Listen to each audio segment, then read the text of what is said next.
Good evening, money persons. Welcome to Daily Money Show number 658, powered by Dito, which is a spam-free insurance advisory platform. And ఈ రోజు daily money షోలోని SEBI దగ్గర నుంచి చాలా important alert వచ్చింది. ప్రతి ఒక్క investor and trader కూడా దీని గురించి తెలుసుకోవాలి. సో దీని గురించి డీటెయిల్గా మాట్లాడుకుందాం. దాంతోపాటు మార్కెట్లో ఉన్న ఇంపార్టెంట్ అప్డేట్స్ అన్నిటిని క్విక్గా డిస్కస్ చేసేద్దాం.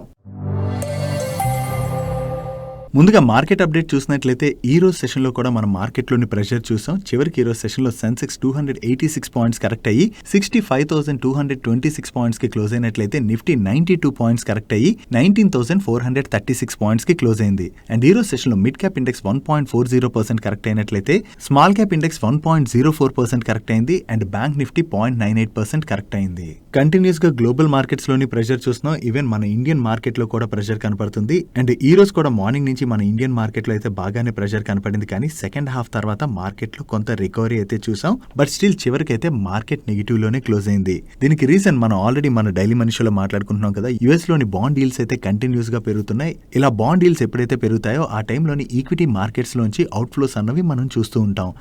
ఈ రీజన్ తోనే గ్లోబల్ మార్కెట్స్ అన్నిటిలో కూడా ప్రెషర్ కనబడుతుంది. దీంతో పాటు రీసెంట్ గా క్రూడ్ ప్రైసెస్ కూడా బాగా పెరిగాయి కదా. ఇది కూడా మార్కెట్స్ కి ఒక కన్సర్న్ లా తయారైంది. బట్ రీసెంట్ గా బాగా పెరిగినటువంటి క్రూడ్ ఆయిల్ ప్రైస్ అయితే ఇప్పుడు కొంత తగ్గింది. But still crude oil prices ఇలా కంటిన్యూస్ గా పెరగడం అన్నది మన ఎకానమీ రిలేటెడ్ గా నెగిటివ్ ప్లే చేయనున్నది. క్రూడ్ ప్రైస్లు ఇలా అమాంతం పెరిగిపోయినట్లయితే మన కంట్రీలో అగైన్ ఇన్ఫ్లేషన్ పెరిగేటువంటి ఛాన్స్ ఉన్నది. ఇన్ఫ్లేషన్ పెరిగినట్లయితే ఆర్బీఐ మళ్ళీ ఇన్ఫ్లేషన్ ని కంట్రోల్ చేయడానికి ఇంట్రెస్ట్ రేట్స్ పెంచేటువంటి అవకాశం ఉంది. లేదా ఆ ఇన్ఫ్లేషన్ కంట్రోల్లోకి వచ్చే వరకు కూడా ఇంట్రెస్ట్ రేట్స్ తగ్గించేటువంటి డౌన్ సైకిల్ కూడా మనం చూడడం మరికొంత లేట్ అయ్యేటువంటి అవకాశం ఉంది. అండ్ ఈ రీజన్స్ తో పాటు మార్కెట్ లోని కొంత ప్రెషర్ కనపడడానికి మరొక నెగిటివ్ అప్డేట్ కూడా ఉంది.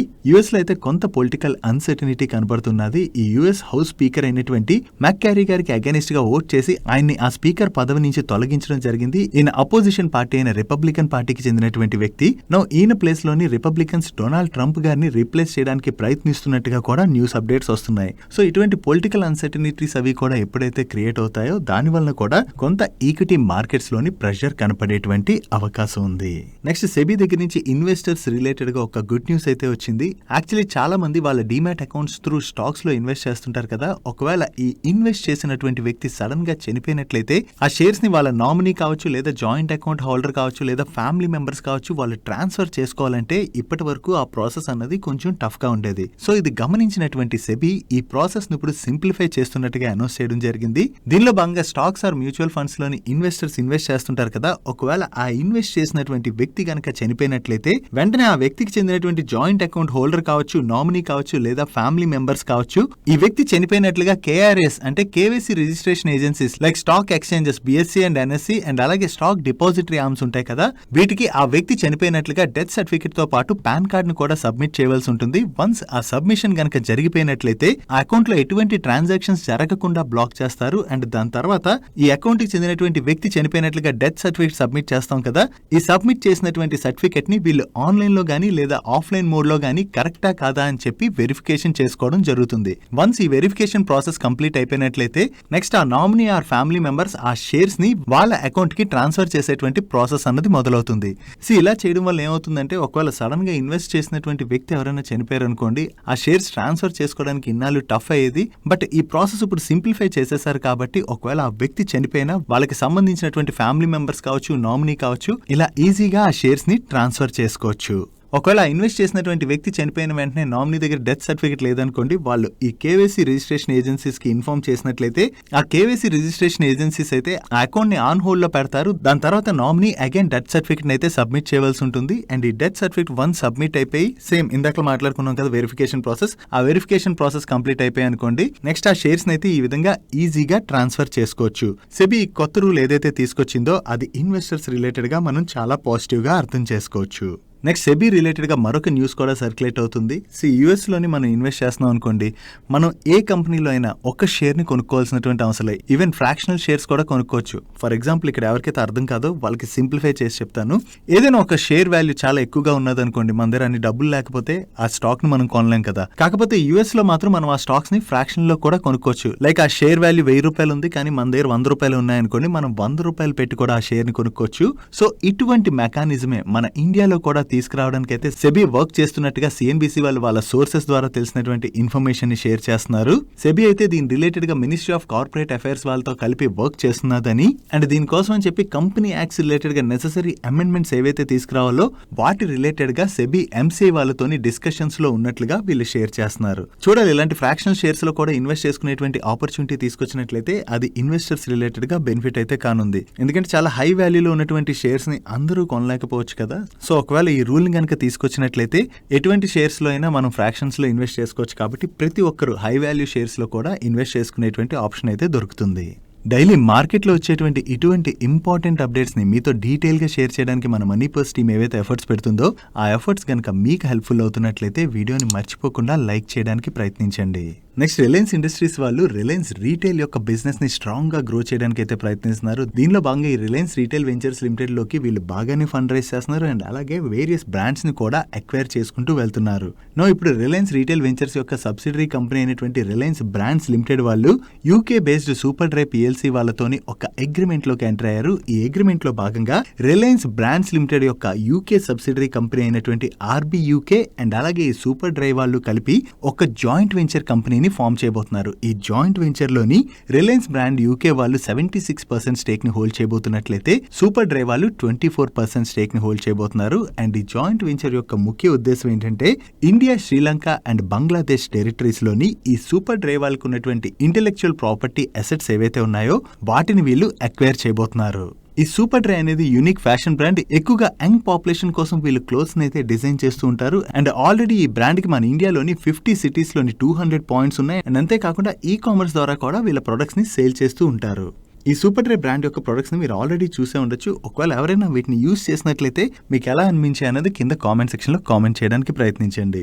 సో ఈ న్యూ ఎక్విజిషన్ ద్వారా కూడా రిలయన్స్ రీటైల్ వెంచర్స్ యొక్క బిజినెస్ అయితే వీళ్ళు స్ట్రాంగ్ గా ఎక్స్పాండ్ చేయడానికి ప్రయత్నిస్తున్నట్టుగా మనం అర్థం చేసుకోవచ్చు. ఈ రిలయన్స్ రీటైల్ వెంచర్స్ లిమిటెడ్ ని రిలయన్స్ ఇండస్ట్రీస్ వాళ్ళు త్వరలోనే ఐపీఓకి తీసుకురావచ్చని కూడా మార్కెట్ ఎస్టిమేట్ చేస్తుంది. బట్ వీళ్ళు దీని రిలేటెడ్ గా ఎప్పుడు అనౌన్స్మెంట్ చేస్తారన్నది మనం చూడవలసి ఉన్నది. నెక్స్ట్, రియల్ ఎస్టేట్ కంపెనీ అయినటువంటి శోభా లిమిటెడ్ రిలేటెడ్ గా ఒక నెగటివ్ న్యూస్ అయితే సర్క్యులేట్ అవుతున్నది. వీళ్ళు నార్త్ బెంగళూరులోని శోభా సిటీ ప్రాజెక్ట్ అయితే ఒకదాన్ని డెవలప్ చేయడం జరిగింది. ఈ డెవలప్ చేసినటువంటి ప్రాజెక్ట్ లోని ఎవరైతే హోమ్ బయర్స్ ఉంటారో వాళ్ళ కన్సర్న్ లేకుండానే ఇందులోని శాంక్షన్డ్ ప్లాన్ ఏదైతే ఉందో ఆ శాంక్షన్డ్ ప్లాన్ కన్నా కూడా 450 అడిషనల్ యూనిట్స్ అయితే డెవలప్ చేసి వీళ్ళు సెల్ చేసినట్లుగా గుర్తించినటువంటి బెంగళూరు కోర్టు వీళ్ళపైన క్రిమినల్ ప్రొసీడింగ్స్ అయితే ఇనిషియేట్ చేయడం జరిగింది.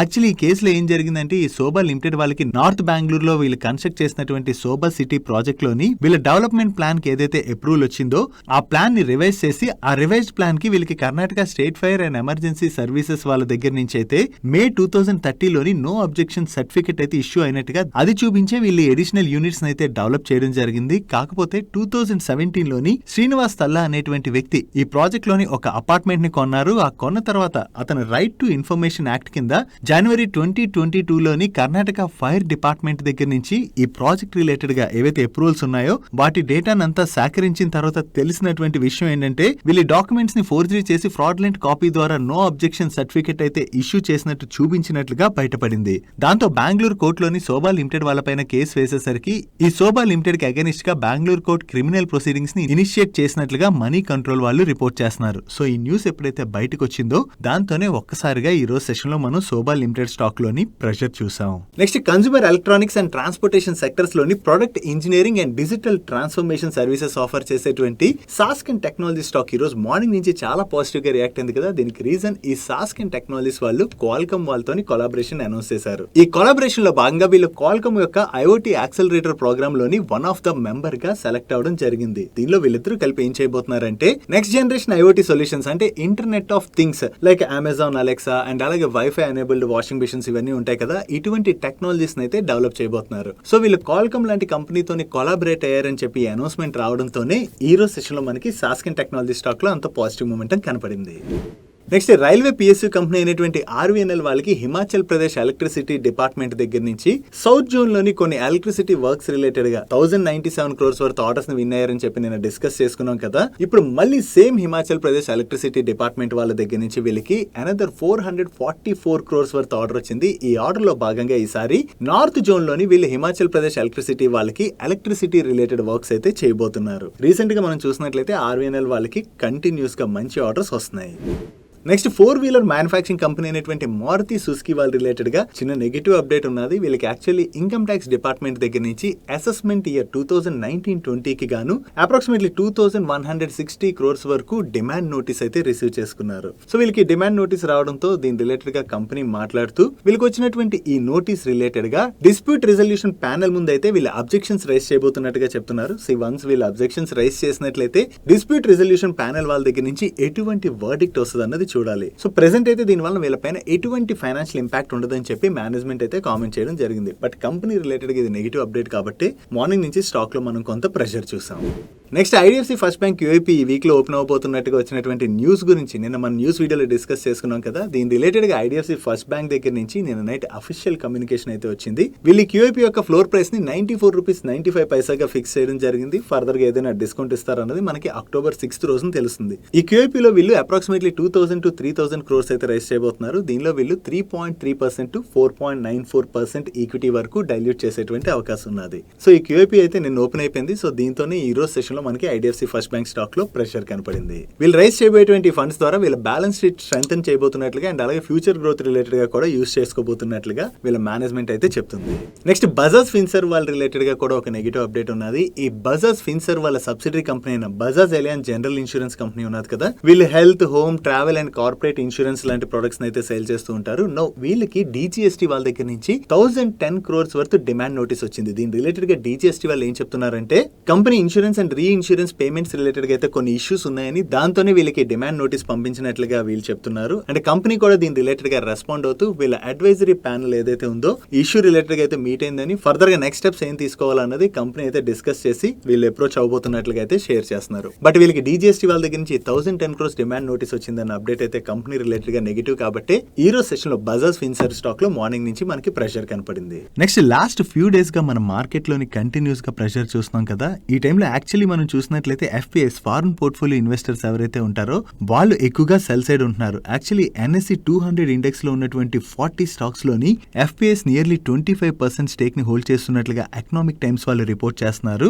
సో లాస్ట్ 15 డేస్ లో మనం చూసినట్లయితే FPIs ఎక్కువగా సెల్ సైడ్ ఉండడం వలన వీటిలో ఏ స్టాక్స్ లో అయితే వీళ్ళ హోల్డింగ్ ఎక్కువగా ఉందో ఆ స్టాక్స్ ని వీళ్ళు ఎక్కువగా సెల్ చేస్తున్నట్లుగా ఎకనామిక్ టైమ్స్ వాళ్ళు రిపోర్ట్ చేయడం జరుగుతుంది. వీటిలో మనం చూసినట్లయితే సెప్టెంబర్ 15th నుంచి చూసినట్లయితే ట్యూబ్ ఇన్వెస్ట్మెంట్ స్టాక్ ఏకంగా 9.2% కరెక్ట్ అయినట్లయితే HDFC బ్యాంక్ స్టాక్ కూడా 9.2% కరెక్ట్ అయింది. And Info Edge 8.3%, tech Mahindra 6.4% and Godrej properties కూడా 6.3% కరెక్ట్ అయ్యాయి. అండ్ రిమైనింగ్ స్టాక్స్ ఎంత కరెక్ట్ అయ్యాయి అండ్ అలాగే వీటిలోని FPI హోల్డింగ్ ఎంత ఉన్నది అన్నది మీరు ఇక్కడ స్క్రీన్ పై చూడొచ్చు. ఆల్మోస్ట్ వీళ్ళు అమ్మినటువంటి మోస్ట్ ఆఫ్ ది స్టాక్స్ లోని వీళ్ళ హోల్డింగ్ 25% పైనే ఉన్నది.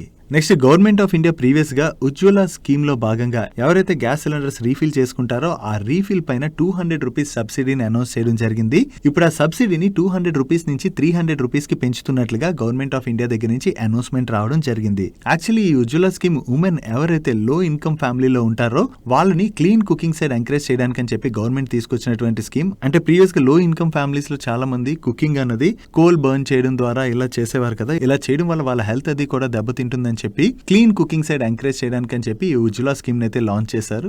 ఈ ఉజ్వల స్కీమ్ లో సబ్సిడీని అయితే గవర్నమెంట్ ఆఫ్ ఇండియా ఇప్పుడు పర్ సిలిండర్ 200 రూపీస్ నుంచి 300 రూపీస్ కి పెంచుతున్నట్లుగా అనౌన్స్ చేసింది.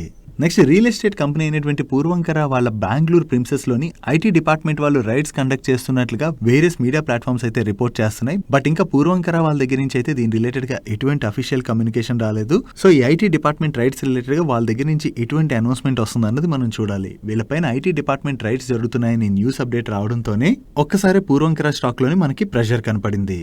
నెక్స్ట్ సుజ్లాన్ రిలేటెడ్ గా ఈ రోజు ఒక న్యూస్ అప్డేట్ వచ్చింది. ఈ సుజ్లాన్ ఎనర్జీ యొక్క ప్రమోటర్స్ సెప్టెంబర్ 28th రోజున నియర్లీ 97,10 crore షేర్స్ అంటే 7.13% ఈక్విటీ ప్లెడ్జ్ ని వీళ్ళు రిలీజ్ చేసినట్లుగా అప్డేట్స్ వస్తున్నాయి. సో ప్రమోటర్స్ ప్లెడ్జ్ రిలీజ్ చేశారని అప్డేట్ రావడంతోనే ఈ రోజు సెషన్ లో సుజ్లాన్ ఎనర్జీ స్టాక్ 4% పైనే పెరిగింది. నెక్స్ట్ త్వరలోనే టాటా టెక్నాలజీస్ IPO అయితే రాబోతుంది. దీని గురించి మీ అందరికి ఆల్రెడీ ఐడియా ఉండి ఉండొచ్చు. అండ్ టాటా గ్రూప్ నుంచి చాలా సంవత్సరాల తర్వాత ఒక IPO అయితే రాబోతుంది. అండ్ ప్రెసెంట్ టాటా టెక్నాలజీస్ లో మనం చూసినట్లయితే టాటా మోటార్స్ వాళ్ళు నియర్లీ 74.69% స్టేక్ ని హోల్డ్ చేస్తున్నారు. సో దీంతో టాటా మోటార్స్ యొక్క షేర్ హోల్డర్స్ ఎవరైతే ఉంటారో వాళ్ళకి టాటా టెక్నాలజీస్ IPO లోని 10% షేర్స్ రిజర్వ్ చేయొచ్చు అని చెప్పి న్యూస్ అప్డేట్స్ అయితే వస్తున్నాయి. అంటే ఈ టాటా టెక్నాలజీస్ IPO లోని టాటా మోటార్స్ షేర్ హోల్డర్స్ ఎవరైతే ఉంటారో వాళ్ళు షేర్ హోల్డర్స్ కోటాలో కూడా అప్లై చేసుకునేటువంటి వచ్చేటువంటి అవకాశం ఉంది. సో వీళ్ళ దగ్గర నుంచి ఆర్హెచ్పి వచ్చిన తర్వాత మనకి దీని రిలేటెడ్ గా మరికొంత ఇన్ఫర్మేషన్ అయితే తెలుస్తుంది. నెక్స్ట్ నెస్లే ఇండియా వాళ్ళ దగ్గర నుంచి ఈ రోజు ఒక అనౌన్స్మెంట్ వచ్చింది. వీళ్ళ బోర్డు ఈ 19th అక్టోబర్ రోజున మీట్ అయ్యి వీళ్ళ ఫైనాన్షియల్ రిజల్ట్స్ తో పాటుగా ఫేస్ వాల్యూ 10 గా ఉన్నటువంటి వీళ్ళ స్టాక్ స్ప్లిట్ ని కూడా కన్సిడర్ చేయబోతున్నట్టుగా అనౌన్స్ చేయడం జరిగింది. సో వీళ్ళు ఏ రేషియోలో స్టాక్ స్ప్లిట్ చేస్తారన్నది మనకి 19th అక్టోబర్ రోజున తెలుస్తుంది. వీళ్ళ దగ్గర నుంచి పాజిటివ్ కార్పొరేట్ అనౌన్స్మెంట్ రావడంతో ఈ రోజు సెషన్ లో నెస్లే ఇండియా స్టాక్ నియర్లీ 3% పెరిగింది. నెక్స్ట్ ఈ రోజు దోడ్లా డైరీ వాళ్ళ దగ్గర నుంచి ఒక అనౌన్స్మెంట్ వచ్చింది. వీళ్ళ సబ్సిడరీ కంపెనీ అయినటువంటి ఆర్గ్ ఫ్రీ ప్రైవేట్ లిమిటెడ్ వాళ్ళు ఆంధ్రప్రదేశ్ చిత్తూరు డిస్ట్రిక్ట్ కుప్పంలోని కొత్తగా క్యాటిల్ ఫీడ్ మ్యానుఫ్యాక్చరింగ్ ప్లాంట్ అయితే కమెన్స్ చేసినట్టుగా అనౌన్స్ చేశారు. దీని యొక్క capacity around 12,000 tons per annum. ఈ క్యాటిల్ ఫీడ్ అంటే పశువుల దానా. Already org feed private limited వాళ్ళకి కడప ప్లాంట్ లోని 2,400 tons per month కెపాసిటీ అయితే ఉన్నది. ఇప్పుడు అడిషనల్ గా ఈ కుప్పం ప్లాంట్ లోని 12,000 tons per month కెపాసిటీని యాడ్ చేయడంతో వీళ్ళ total capacity 14,400 tons per month కి పెరగడం జరిగింది. సో వీళ్ళు కొత్త మ్యానుఫ్యాక్చరింగ్ ప్లాంట్ ని కమెన్స్ చేశారన్న అప్డేట్ తోనే ఈ రోజు సెషన్ లో దొడ్లా డైరీ స్టాక్ 3% పైనే పెరిగింది. నెక్స్ట్ దీపక్ నైట్రేట్ వాళ్ళ బోర్డు ఈ రోజు ఒక సబ్సిడరీ కంపెనీని ఇన్కార్పొరేట్ చేయడానికి అప్రూవ్ చేయడం జరిగింది. ఈ సబ్సిడరీ కంపెనీలోని వీళ్ళు 1 or more ట్రంచెస్ లో 5 crores అయితే ఇన్వెస్ట్ చేయబోతున్నారు. అండ్ ఈ company project engineering, procurement, construction, commissioning, management and consultancy services business చేయబోతున్నట్టుగా వీళ్ళు అప్డేట్ చేస్తున్నారు.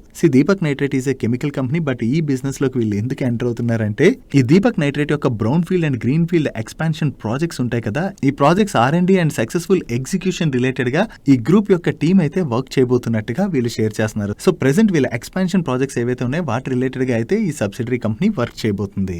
That's it for today's daily money show guys. Last few years నుంచి చూసినట్లయితే మన కంట్రీలో హెల్త్ కేర్ ఇన్ఫ్లేషన్ ఎంతలా పెరిగిపోతుందో మీ అందరికీ ఐడియా ఉన్నది కదా. జస్ట్ చిన్న ప్రాబ్లం ఏదైనా వచ్చే హాస్పిటలైజేషన్ అయితేనే మనకి లక్షల్లో బిల్స్ అవుతున్నాయి. సో ఇటువంటి టైంలో ప్రతి ఒక్కరికి కూడా హెల్త్ ఇన్సూరెన్స్ ఉండడం అన్నది మ్యాండేటరీ. సో మీకు కనుక ఇప్పటి వరకు హెల్త్ ఇన్సూరెన్స్ లేనట్లయితే కింద కామెంట్ సెక్షన్ లోనే అండ్ అలాగే డిస్క్రిప్షన్ లోని డీటో వాళ్ళ లింక్ అయితే ఉంచుతున్నాను. ఆ లింక్ మీద క్లిక్ చేసి మీ కన్వీనియంట్ టైంలో మీరు కాల్ బుక్ చేసుకున్నట్లయితే వాళ్ళ ఇన్సూరెన్స్ అడ్వైజర్ మీకు కాల్ చేసి మీకు హెల్త్ ఇన్సూరెన్స్ రిలేటెడ్ గా ఉన్నటువంటి డౌట్స్ అన్ని అయితే క్లియర్ చేస్తారు. సో ఒకవేళ హెల్త్ ఇన్సూరెన్స్ లేనట్లయితే వెంటనే హెల్త్ ఇన్సూరెన్స్ తీసుకోవడానికి ప్రయత్నించండి. అండ్ ఈ రోజు వీడియోలో మేము షేర్ చేసిన ఇన్ఫర్మేషన్ మీకు నచ్చినట్లయితే వీడియోని లైక్ చేయండి. అండ్ ఈ video me friends and family members helpful అవుతుంటే ఈ వీడియోని వాళ్ళకి షేర్ చేయండి. అండ్ మీరైతే ఫస్ట్ టైం మన మనీ పర్స్ ఛానల్కి వచ్చి ఛానల్ ఇంకా సబ్స్క్రైబ్ చేయాలన్నట్లయితే ఇక్కడ ఉన్న ఛానల్ లోగో మీద క్లిక్ చేసి ఛానల్ సబ్స్క్రైబ్ చేస్తూ పక్కన ఉన్న బెల్ ఐకాన్ లో ఆల్ నోటిఫికేషన్స్ యాక్టివేట్ చేసుకోండి. నేను చంద్రశేఖర్ పత్రి మరొక ఇంట్రెస్టింగ్ వీడియోతో కలుద్దాం. Good night.